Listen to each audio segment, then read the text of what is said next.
Restricted Realities, Language as a Tool of Control by Salman Nafisa, Rita Janat Oishi, and myself.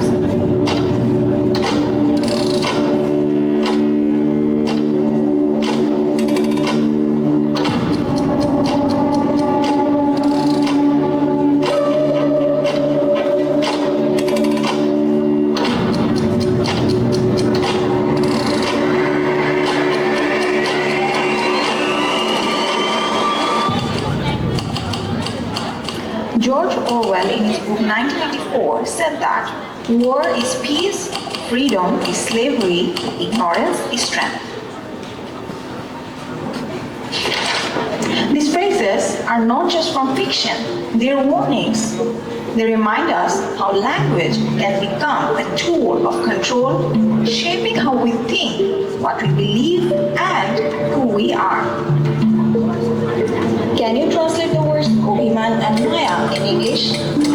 Let me give you a few seconds to think.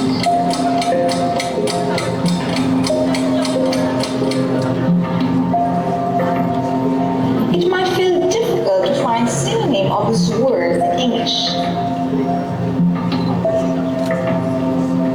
So, what do you think? Do you think native English speakers understand the essence of these words?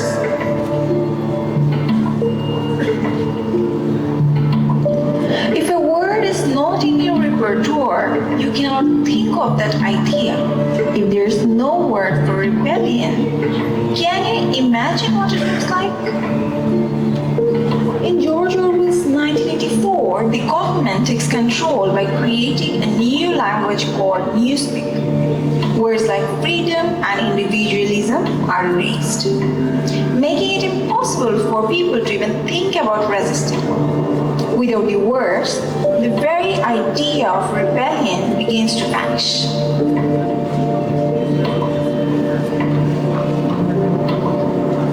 According to Alton 2023, political figures and institutions frequently employ persuasive linguistic strategies to manipulate public opinion, mobilize supporters, and demonize rivals.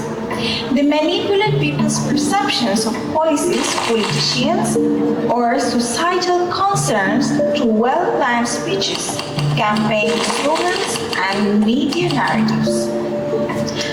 In a sense, language's ability to sway narratives, sway public opinions, and sway viewpoints gives it the potential to communicate power.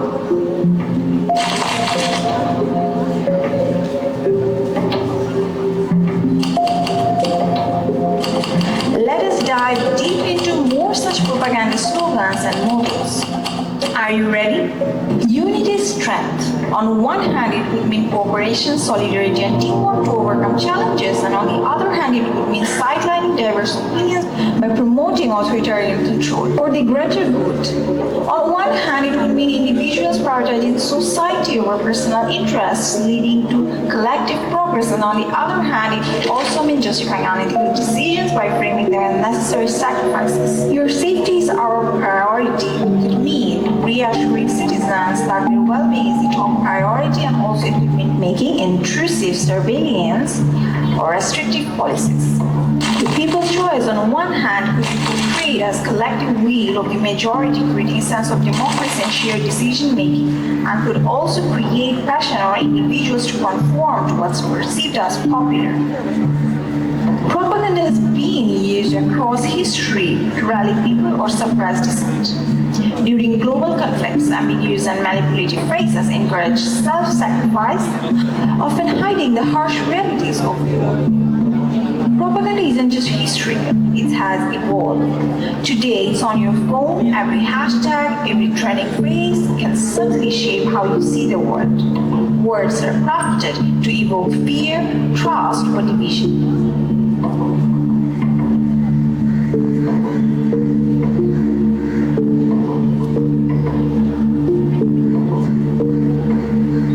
Linguistic imperialism is another major way of asserting power to language. Let us examine Heart of Darkness by Joseph Conrad. In the book, the author uses demeaning terms such as savages and tribes to describe Africa, and on the contrary, uses words such as civilized or nation to describe European nations.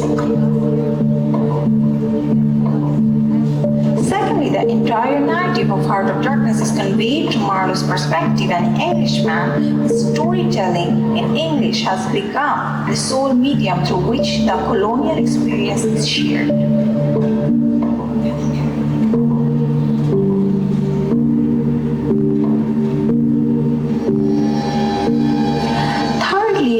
Reinforces the imperialistic ideology that English is the only legitimate language for expressing truth, culture, and identity.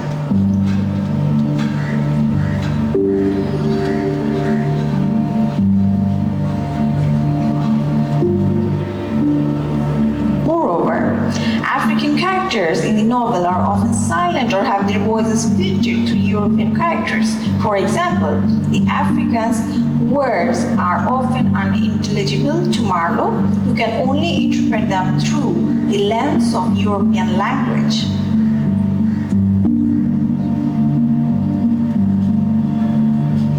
The silencing of African voices reflects linguistic imperialism, where European language dominates and indigenous languages are marginalized or erased.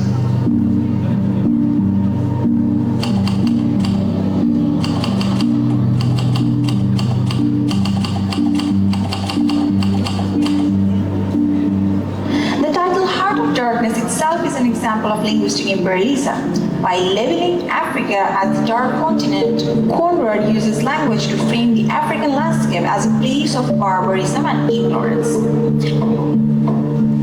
The phrase Heart of Darkness positions Africa as a mysterious, uncivilized place in need of European enlightenment, suggesting the superiority of Western civilization and its language. Let us analyze another book named The Handmaid's Tale by Margaret Atwood, where language has been used as a weapon to assert power. In the dystopian Republic of Gilead, a totalitarian regime, fertile women called handmaids are turned into reproductive slaves for the ruling elite. The story explores themes of power, control, and resistance, highlighting how language is used as a weapon of oppression. Some common phrases which are used are, "May the Lord open, praise be, blessed be the fruit under his eyes." Why were these manipulative phrases used? In the context of The Handmaid's Tale, they were used to enforce power dynamics.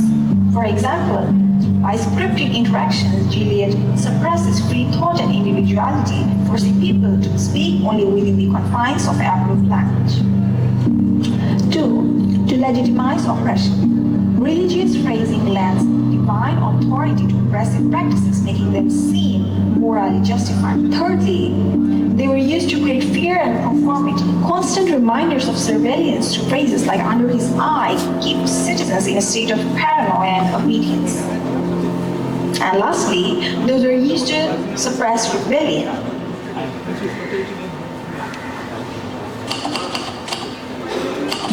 However, is language only a source of oppression? Isn't it a tool for resistance as well?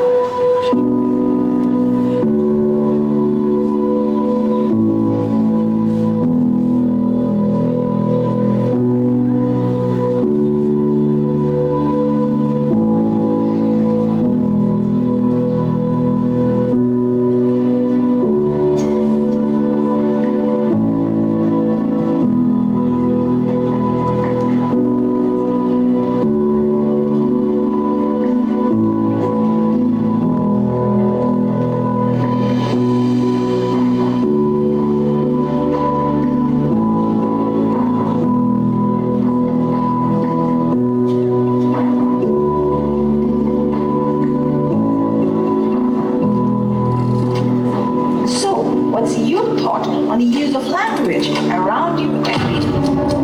Are you too being manipulated?